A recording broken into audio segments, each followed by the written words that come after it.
Assalamualaikum warahmatullahi wabarakatuh. Warahmatullahi wabarakatuh. Alhamdulillah. Wassalatu wassalamu ala Rasulillah Muhammad ibn Abdillah wa ala alihi wa sahbihi wa man walah. Subhanaka la ilma lana illa ma 'allamtana innaka antal alimul hakim. Rabbi shrah li sadri wa yassir li amri wahlul 'uqdatan min lisani yafqahu qawli. Amma ba'du.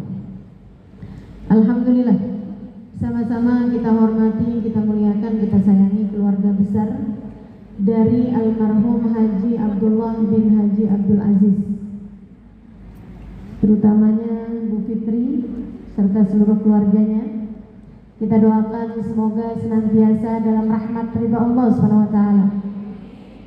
Anak, mantu, cucu, cicit selalu dalam pandangan kasih sayang dari Allah SWT.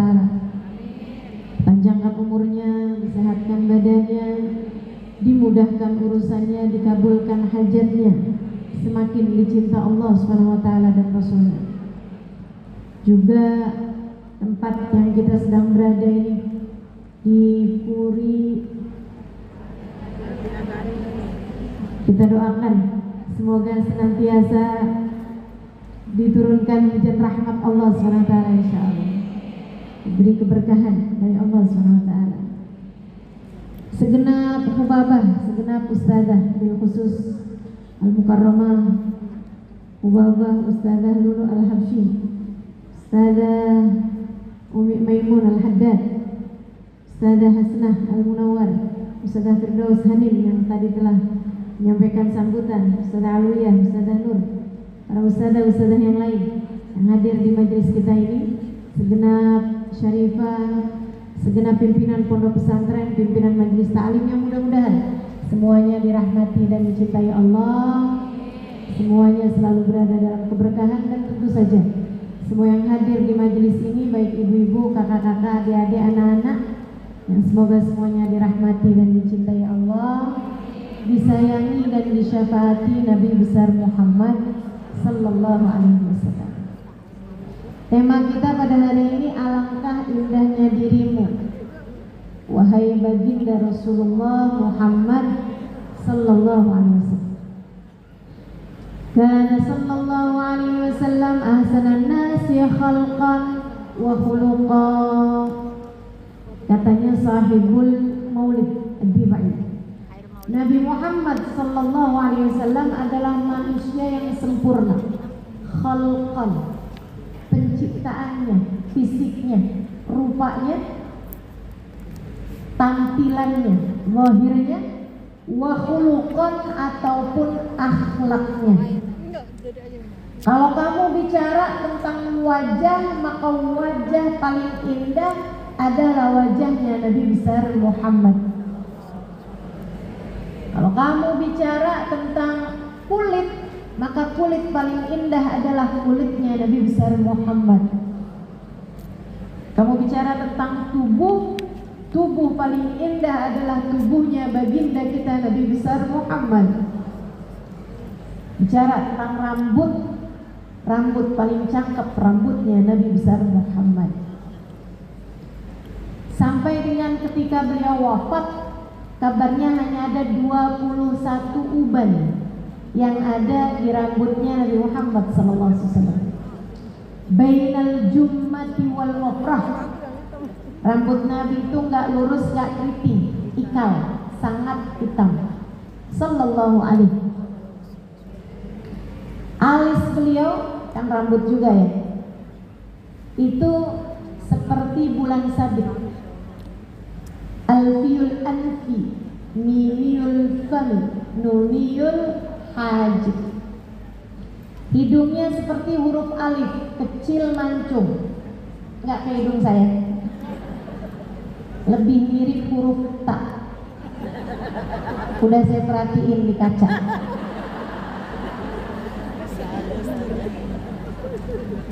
Gak apa-apa Bu, minimalis. Serius sekalian, Nabi hidungnya kecil, mancung, kayak huruf alif, tegak, lurus. Bibirnya seperti huruf mim, penuh. Orang Arab gak suka bibir tipis. Orang zaman sekarang juga gak suka bibir tipis, makanya yang tipis-tipis pada ditebelin pakai filler. Nuniyul hajib, alisnya seperti huruf nun yang terbalik, seperti bulan sabit, melengkung, cakep. Sallallahu alaihi. Iba idza tabassama amithli habbil ghamam. Banyak yang nggak tahu nih, saya kasih tahu apa itu habbul ghamam. Nanti sering-sering lihat langit ya. Habbul ghamam itu cahaya matahari yang menyembul, yang memancar di antara rimbunan mendung. Ada. Nanti kapan-kapan kamu sering lihat langit, Bu. Persifatan yang disifatkan para sahabat tentang Nabi Muhammad itu banyak yang menggunakan istilah-istilah langit, gambaran tentang langit gitu. Katanya Jabir bin Samurah, ra'aitu fi hadhihi lailah, malam hari ini saya melihat malam dan mukmirah, punya bulan yang lagi penuh. Kalau istilah orang zaman sekarang supermoon. Supermoon itu bulan purnama lagi tanggal-tanggal terang. Nah itu kejadiannya belum tentu setahun sekali. Ada tuh bulannya penuh banget, cahayanya terang banget, supermoon. Katanya Jabir bin Samurah, saya liatin tuh bulan, kemudian saya liatin di bumi Nabi Muhammad SAW. Saya lihat bulan cakep, saya lihat Nabi Muhammad lebih cakep. Fawajjadtuhu abwa minal qamar. Saya dapati Nabi Muhammad wajahnya lebih terang daripada bulan purnama. Para sahabat banyak istilah-istilahkan Nabi itu dengan sesuatu yang ada di langit. Anta syamsun, anta badrun. Engkaulah matahari, engkaulah rembulan. Bahkan ketika Nabi Muhammad awal kali datang, para sahabat mendendangkan lagu penyambutan, bunyinya qala'al badru alaina. Telah terbit purnama di atas kita. Saudara sekalian, kenapa? Karena para sahabat ngerti umat Nabi Muhammad sepanjang zaman. Karena para sahabat paham bahwa sifat yang mereka sifatkan tentang Nabi Muhammad itu akan dibaca, akan disampaikan orang sepanjang zaman, biar mereka punya pendekatan yang mudah. Mereka mengibaratkan Nabi Muhammad dengan sesuatu yang tidak akan berubah, yaitu yang ada di atas langit sana. Sebab kalau pakai pengibaratannya sesuatu yang ada di bumi, masih mungkin menerima perubahan. Kayak orang zaman sekarang tuh. Zaman dulu itu kalau ngasih tanda jalan, ini nanti di depan kanan apa kiri, mereka suka ngasih taunya kamu jalan lurus sampai ketemu pohon sengon belok kanan. Nah itu si pohon sengon tuh bisa ditebang, bisa diganti sama Starbucks. Jangan belanja di produk-produk boykot ya. Jadi sekalian yang saya muliakan, itu bisa dibuat apa aja yang menerima perubahan. Kalau dibahasakannya itu Nabi Muhammad kokoh gunung apa misalnya gitu, agak sulit teman-teman. Karena gunungnya itu juga bisa aja kemudian diratakan tanah ada pembangunan. Lagi pula nggak bisa semua orang melihat gunung tersebut. Karenanya para sahabat sering mengibaratkan baginda kita Nabi Muhammad SAW dengan sesuatu yang mudah untuk dilihat orang. Nggak lain nggak bukan yang ada di langit. Di Mekah ada matahari, di di Mekah ada matahari, di Madinah ada matahari, di Halim ada matahari. Karena yang mengibaratkannya dengan benda-benda langit. Kana ajwad bil khair minar rihil mursalah. Nabi Muhammad itu kedermawanannya seperti angin ketika berhembus. Orang jadi gampang bayangin kedermawanan kayak angin ketika berhembus. Atau katanya Habib Ali Habsyi istilahnya, judnya Nabi Muhammad kal matori, kayak motor, kayak hujan ketika deras. Sedikit sekalian saya muliakan, apa sih maksudnya dermawan kayak angin ketika berhembus? Dermawan kayak hujan ketika turun. Bu, angin kalau berhembus ngebedain nggak? Ini orang jelek jangan kena dah. Hujan tuh kalau lagi turun ada ngebedain nggak? Nih orang nggak paham agama nih, nggak usah kena air hujan dah, nggak pernah. Begitulah baginda kita Nabi besar Muhammad. Kedermawanan beliau tidak membedakan bahkan antara si taat dengan si pendosa. Itulah baginda kita Nabi besar Muhammad SAW. Indah fisiknya, indah pula sifat-sifatnya. Kana sallallahu alaihi wasallam ahsanan nasi khalqan wa khuluqan. Bicara tentang fisik terindah adalah fisiknya Nabi besar Muhammad. Bicara tentang akhlak, maka akhlak paling terpuji adalah akhlaknya Nabi besar Muhammad. Kamu bicara tentang sabar, manusia paling sabar adalah Nabi. Kamu bicara tentang tawadhu, ketahuilah tawadhu paling indah adalah tawadhunya Nabi Muhammad. Apa itu tawadhu? Meletakkan diri lebih rendah daripada nilai dia yang sesungguhnya. Saya ulangi, tawadhu itu meletakkan diri lebih rendah daripada nilai dia yang sebenarnya.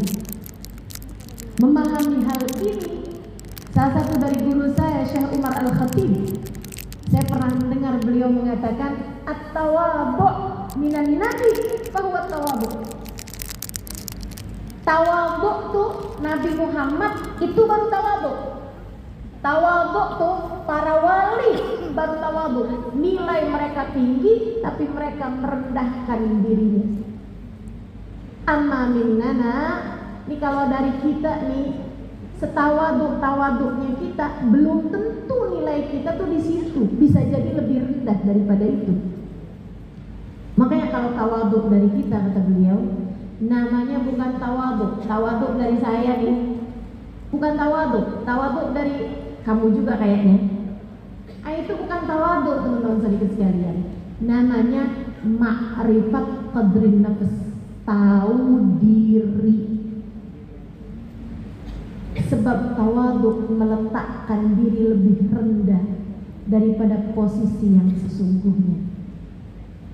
Kalau meletakkan diri sama dengan posisi yang sebenarnya, merendahkan diri di waktu yang memang nilai kita rendah, namanya bukan tawadhu, akan tetapi tahu diri. Nabi Muhammad nilainya di sisi Allah membuat Nabi Muhammad namanya bersanding dengan nama Allah di pintu surga. Nabi Muhammad nilainya di sisi Allah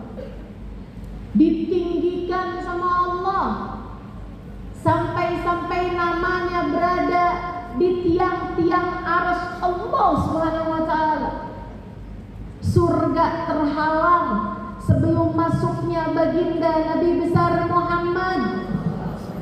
Miftahul jannah biyadi, kunci surga aku yang pegang.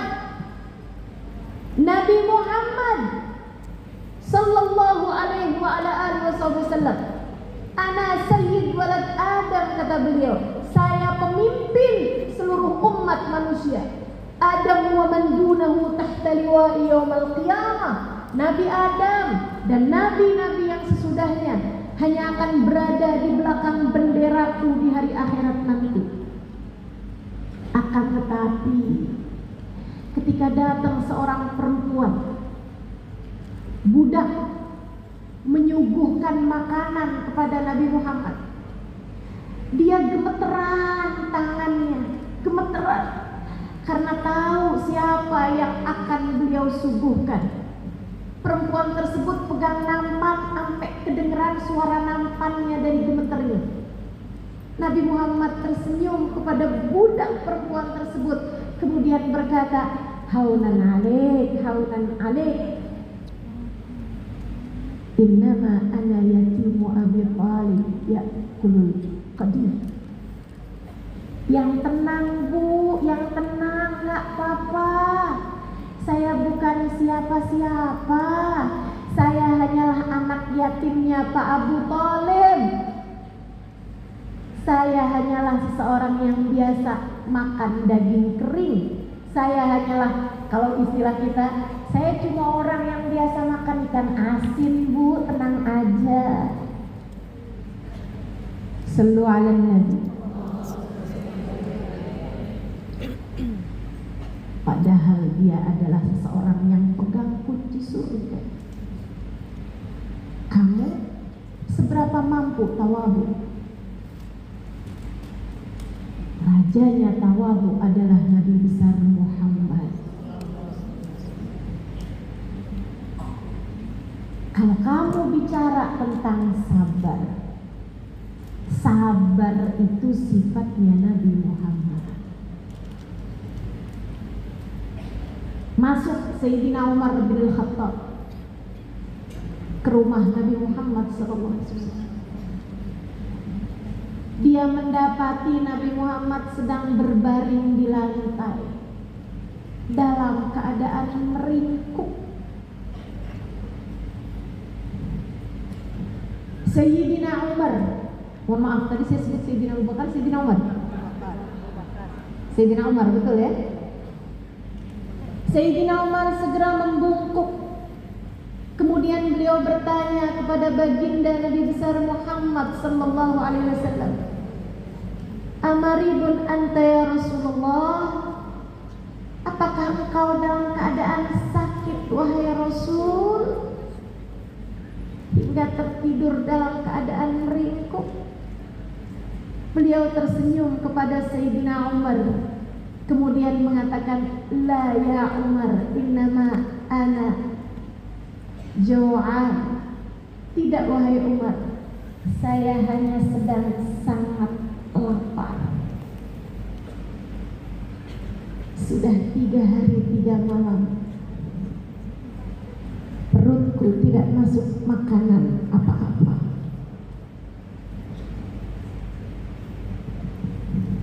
Rajanya sabar. Rajanya juaranya sabar. Ini saya yakin yang hadir di majelis ini udah sarapan. Tuh. Yang dari tadi pegang-pegang perut sambil bilang ya Allah lapar banget. Mau pingsan, mau pingsan. Saya yakin dia udah sarapan. Kalaupun belum tuh cuman urusan makan siang. Itu pun juga waktu dia bilang saya belum makan siang, roti di sampingnya ngelirik. Nah tadi 2 apaan?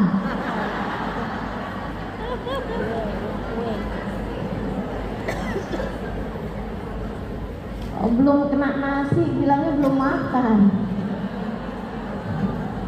Padahal roti 2 biji. Risol 3 potong.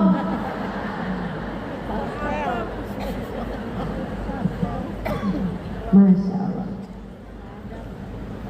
Nabi kemudian ketika melihat raut wajah Umar bin Khattab menyiratkan kekhawatiran, menyiratkan kesedihan, Nabi Muhammad yang ingin mengajarkan Sayyidina Umar tentang makna rahmat, makna kasih sayang, makna sabar dalam waktu sekaligus, beliau mengangkat tangannya kemudian berkata, "Ya Allah, jadikanlah laparku sebagai tebusan atas dosa umatku.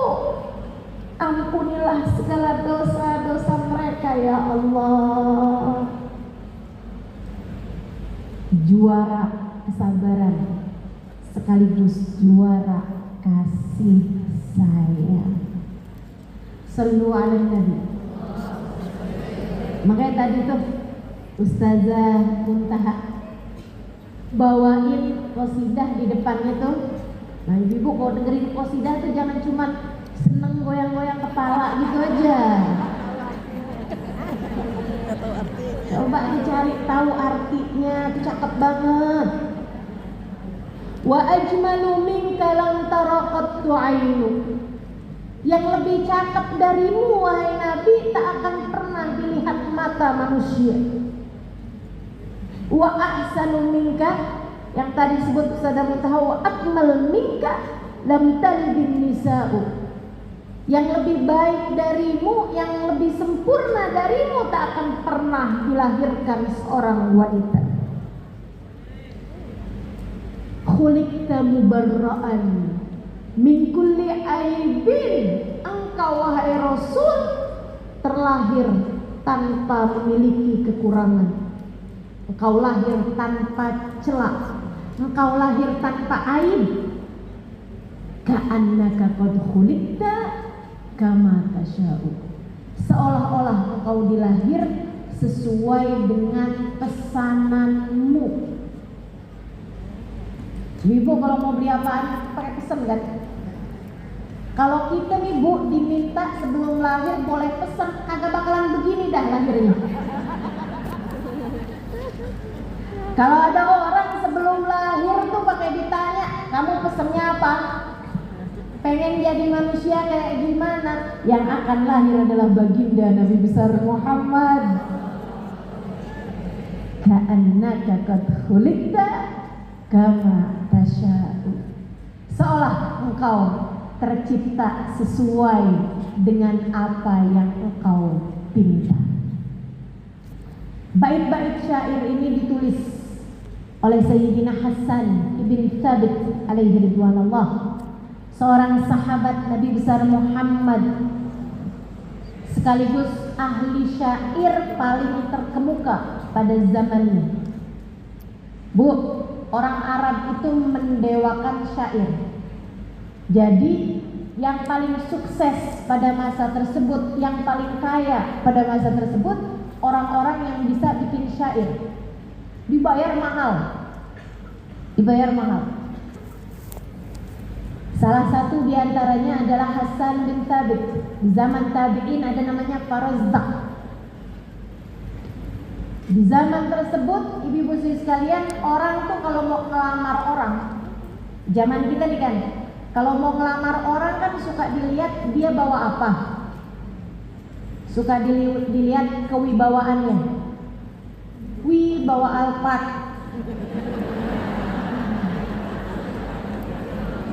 Ini kalau bawanya Alphard, apa lagi tuh, mobil-mobil yang cakep-cakep gitu, lebih mudah diterima daripada yang datang melamar naik bajai. Ibu-ibu sekalian, di zamannya Nabi Muhammad, orang itu dilihat sama syair yang berhasil dia bawa. Nah, syair-syair itu ditulis sesuai dengan pesanan. Yang bisa memesan penyair-penyair hebat untuk membuatkan syair itu hanya orang-orang kaya, hanya orang-orang ternama. yang bisa datang kepada Hasan bin Thabit hanya orang-orang terkenal atau orang-orang yang punya banyak harta. Makanya udah ngelamar perempuan dengan dia bawa syair yang ditulis oleh penyair ternama, lamarannya gak bakalan ditolak. Saudara sekalian saya muliakan, orang-orang kafir Quraisy ketika mereka mendapati ini Muhammad nih ya, udah kita halangin pakai pemboikotan, udah kita siksa, pukulin, yang masuk Islam kita siksain, sampai Zinniro dicongkel matanya. Nggak berhasil cacian kita, makian kita, siksaan kita. Bilal bin Rabah tetap masuk Islam, keluarga Ammar bin Yasir tetap masuk Islam. Gimana nih cara kita nih buat mencegah dakwahnya Muhammad biar tersebar, biar terhalang, tidak tersebar luas? Mereka panggil penyair namanya Hasan bin Thabit. Panggil. Mereka lagi kumpul tuh di bawah bukit Sofa. Dia bilang, Hasan, berapa nilai syairmu ini? Ya, misal ya 100 juta lah. Oke, kita bayar kamu sekarang 200 juta. Silahkan bikin syair. Syair ada dua, ada syair madah, syair pujian, ada syair hija. Hija itu syair yang ngata-ngatain orang, jatuhin orang gitu. Akan mereka bikin jadi yel-yelan buat ngata-ngatain Nabi Muhammad. Kita minta kamu bikin hija, bikin syair menjatuhkan seseorang. Kami akan bayar kamu 2 kali lipat dan nilai syair kamu biasanya 200 juta. Kita bayar kamu sekarang setengah, nanti udah selesai kita bayar yang setengahnya lagi. Siap? Mana orangnya yang mau dibikin hijab? Bentaran lagi dia keluar. Jam-jam kayak begini tuh dia bakalan tawaf. Nabi tuh teman-teman saya sekalian, orangnya sangat disiplin. Biasanya datang jam segitu, walaupun mau ada apa, kalau udah biasa beliau mengerjakan hal itu, biasa beliau lakukan. Dia bilang, tungguin nanti orangnya datang, kamu bikin syair nggak usah panjang-panjang. Kalau syair itu kan biasanya per 4 tuh, ya. Nah itu kamu bikin 2 kali aja, dah tuh cukup untuk jadi yel-yel kita baca buat ngata-ngatain Muhammad. Kamu tungguin orangnya bikinin syair. Siap? Biasanya nanti Hasan bin Thabit akan lihat orang tersebut, nulis kekurangan-kekurangannya, dibikinkan syair-syair yang indah. Kata-kata itu nanti akan tersebar di kalangan masyarakat Arab, sehingga akhirnya menjatuhkan citra orang tersebut di kalangan masyarakat. Kayak semacam pencemaran nama baik, tapi dengan kalimat-kalimat yang indah gitu, dengan kata-kata yang indah. Duduklah Hasan bin Thabit nungguin Nabi kita Muhammad, sampai kemudian keluarlah Nabi Muhammad masuk ke area mataf, tempat tawaf. Dilihatin aja dia. Pertamanya dilihat dari kejauhan, Nabi tawaf. Lama-lama dilihat dari dekat, jarak yang cukup dekat. Diperhatikan dari atas ke bawah, atas ke bawah.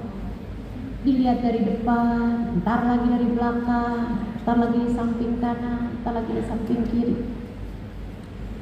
Sampai Nabi Muhammad selesai dari tawaf, Hasan bin Thabit duduk nulis bait-bait syair. Bukan dari Mekah Hasan bin Thabit ini ya, dari sebuah kabilah yang ada di Arab sana. Udah, orang-orang di bawah bukit Sofa nungguin. Udah nulis nih. Habis ini. Nama Muhammad udah habis deh nih. Habis gini kita semuanya sama-sama menyenandungkan cacian makian buat dia, kelar dah. Namanya udah gak akan lagi diagung-agungkan oleh pecintanya. Sedikit sekalian yang saya muliakan, habis selesai dia nulis, dia kemudian berjalan menuju ke arah orang-orang yang ada di Bukit Safa. Tungguin tuh sama Abu Jahal, Abu Lahab, Umayyah bin Khalaf, wow semua itu para pembesar-pembesar Quraisy. Tapi ternyata yang terjadi di luar prediksi mereka, di luar persangkaan mereka. Begitu Hasan bin Thabit nyampe kepada mereka, duit yang tadi diterima dibalikin lagi. Nih, saya balikin duit kalian. Saya nggak mampu menuliskan hijab, menuliskan cacian-cacian, makian-makian buat orang tersebut. Saya nggak bisa nulis cela ataupun aib dari orang yang kalian maksudkan. Kenapa gitu Hasan? Karena orang yang kalian minta untuk saya menuliskan aib tentangnya adalah seseorang yang tidak punya aib. Kalian mau saya nulis kekurangan dari seseorang, gimana saya menuliskannya kalau orang itu gak punya kekurangan? Bagaimana mungkin saya menuliskan bait-bait syair tentang celak dari seseorang yang bahkan tidak memiliki celak? Karenanya saya kembalikan uang kalian. Tunggu dulu Hasan, tapi kita lihat kamu tadi nulis. Saya emang nulis, kata Hasan, tapi gak seperti yang kalian inginkan. Oh, udah terlanjur Hasan, kita penasaran. Yakin nih? Yakin? Kalau gitu saya bacain dah. Hasan bin Thabit mulai membacakan syairnya. Katanya Hasan, Ustazah Muntaha boleh didengarkan.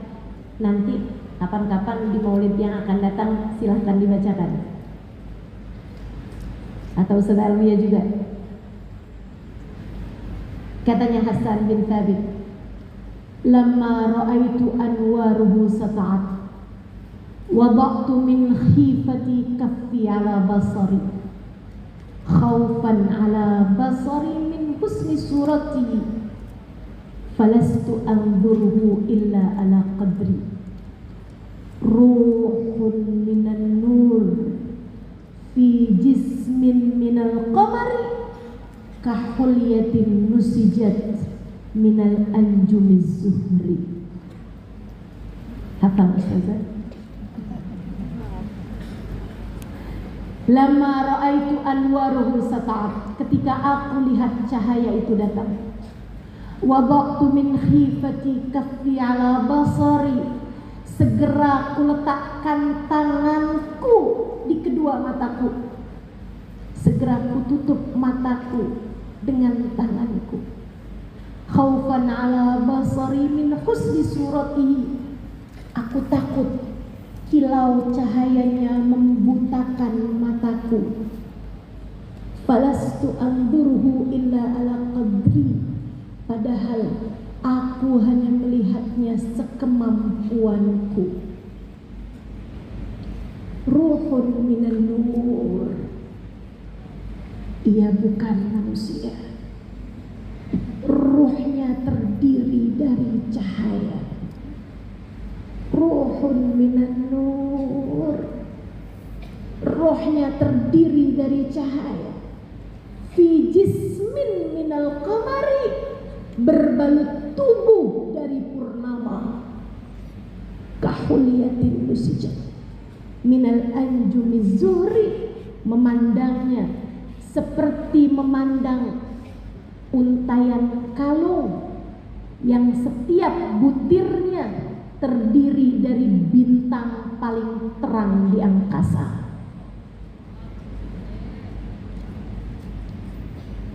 Kata Hasan bin Thabit, saya yakin laki-laki yang kalian minta saya menuliskan syair cacian untuknya adalah nabi yang selama ini telah diutuskan oleh Allah.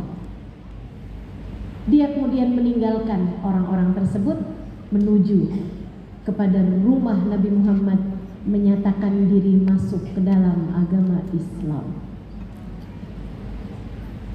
Itu Nabi kita Muhammad SAW. Man ra'ahu badihatan haba.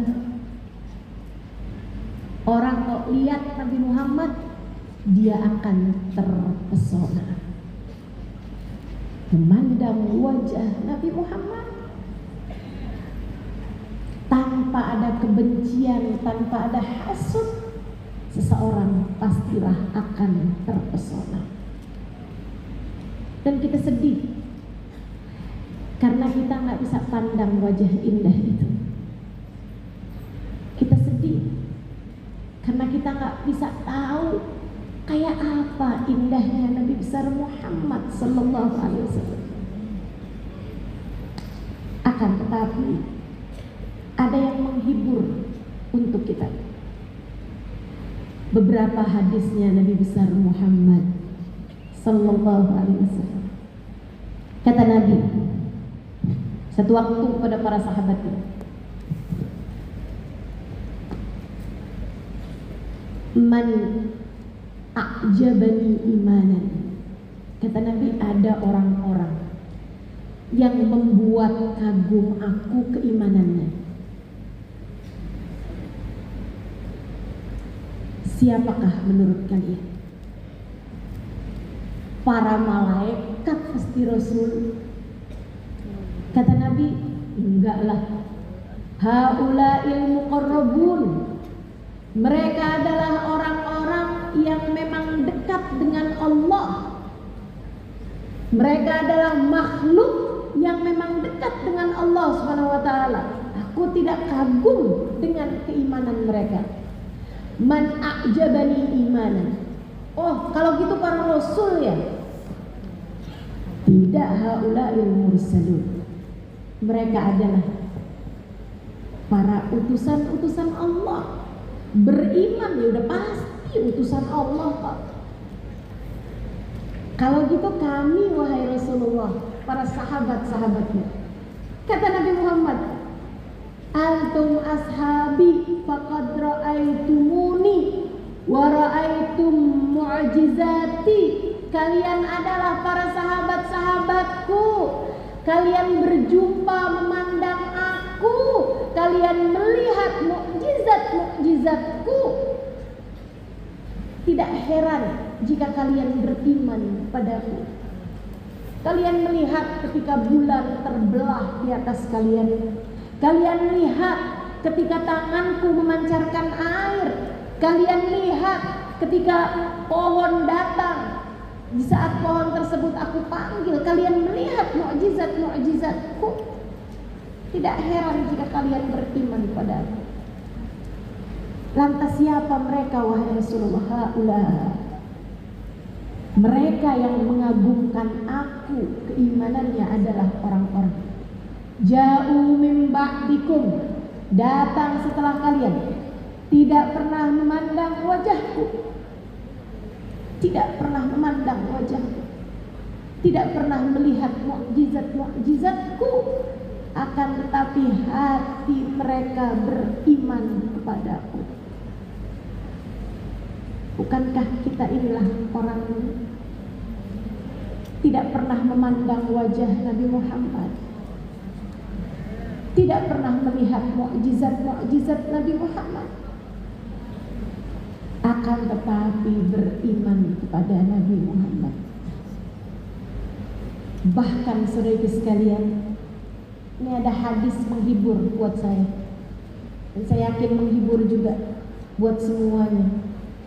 Ketika kita terhalang dari memandang indahnya wajah Nabi Muhammad, ketika kita terhalang untuk dengan mata telanjang kita memandang keindahan baginda kita Nabi besar Muhammad.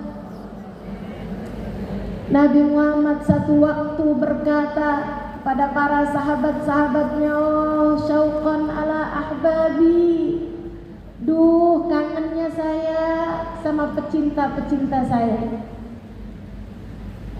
Para sahabat cemburu ada orang dikangenin sama Nabi Muhammad. Mereka pun kemudian bertanya, alasna ahbabuka ya Rasulullah, bukankah kami adalah pecinta-pecintamu wahai Rasul? Nabi Muhammad menjawab, antum ashabi, kalian adalah sahabat-sahabatku.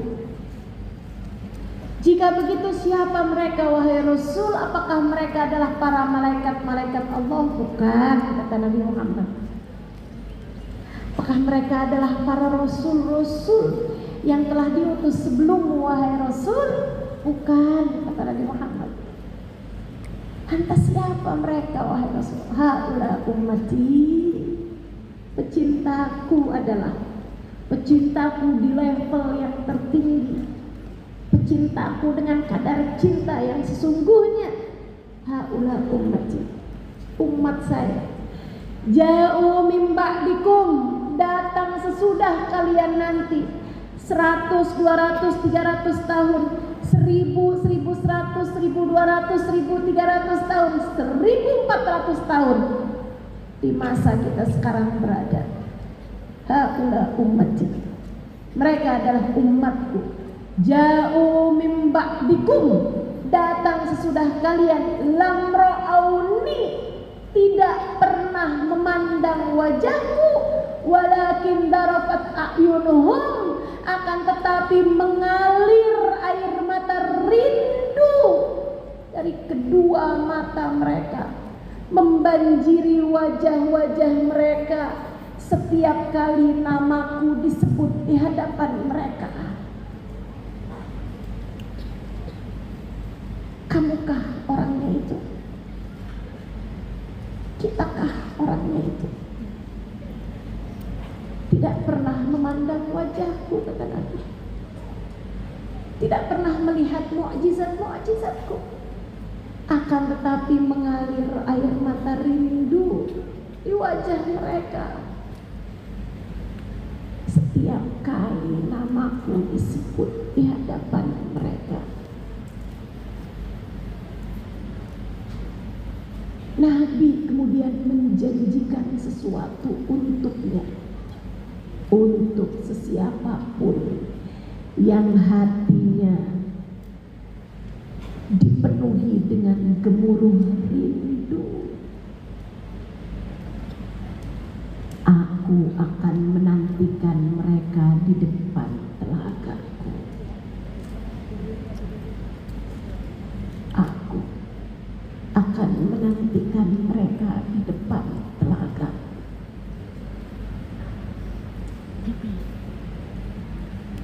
Jika kamu termasuk di antaranya, bersiaplah untuk indahnya kebersamaan. Jika kamu salah satu di antara mereka, bersiaplah untuk seindah-indah perjumpaan. Namun jika kamu belum termasuk di antara mereka, segeralah berputar arah. Segeralah berputar arah. Sebab cinta kepadanya adalah seindah-indah bekal sekaligus jaminan keselamatan bagimu kelak di hari akhirat nanti. Man ahabbani kana ma'i fil jannah. Siapa yang mencintaiku kelak akan bersamaku di surga. Ustazah, emang cinta doang Ustazah? Kalau cinta tapi nggak taat, cinta tapi nggak sholat, emang bisa barengan gitu di surga? Bu, cintamu cinta yang bohong jika bahkan disuruh sholat aja kamu masih males. Cinta itu di atas taat kok. Kalau sungguh-sungguh cinta, nggak disuruh pun kamu kerjain jika itu adalah sesuatu yang membuat sang tercinta cinta padamu. Bukan begitu? Bukan begitu? Seorang istri nggak cukup kalau cuma bilang ani cinta menti sama suaminya, tapi suaminya bilang, kamu kalau emang beneran cinta kenapa nggak mandi? Kan cintanya bohong. Kalau misalnya dia bilang cinta sama istrinya, tapi nggak gosok gigi 3 hari, sampai suaminya tegur dia gitu, nggak bisa begitu. Taat itu di bawahnya cinta. Cinta tuh di atasnya taat. Artinya kalau kamu cinta, dengan sendirinya kamu akan taat. Innal muhib liman yuhibbu muti'u. Orang kalau cinta, maka dia akan taat sebagai bagian dari pencarian terhadap cintanya. Jadi teman-teman saudara sekalian, yuk kita cintai Nabi Muhammad sebisa kita mencintai seseorang. Kita rindui Nabi Muhammad sebisa kita merindukan seseorang. Taruh Nabi Muhammad dalam hati kita, segala keindahannya, segala keindahan akhlaknya, kita coba untuk meneladaninya dalam kehidupan, agar kelak di belakang Nabi Muhammad kita digiring di akhirat nanti, agar kelak di depan telaga beliau, telaga Kautsar, kita menjumpai beliau dengan sepenuh kerinduan, agar kelak di depan telaga beliau berkenan menyambut kita dengan penuh keridhaan. Rabbana zalamna anfusana wa illam taghfir lana wa tarhamna lanakunanna minal khasirin. Rabbana atina fid dunya hasanah fil akhirati hasanah wa qina adzabannar. Fadli subhana rabbika rabbil izzati amma yasifun wa salamun alal mursalin walhamdulillahi rabbil alamin. Terima kasih, mudah-mudahan bermanfaat. Kurang lebihnya mohon maaf. Billahi taufiq wal hidayah. Wal afu minkum. Wassalamualaikum warahmatullahi wabarakatuh. Waalaikumsalam warahmatullahi wabarakatuh.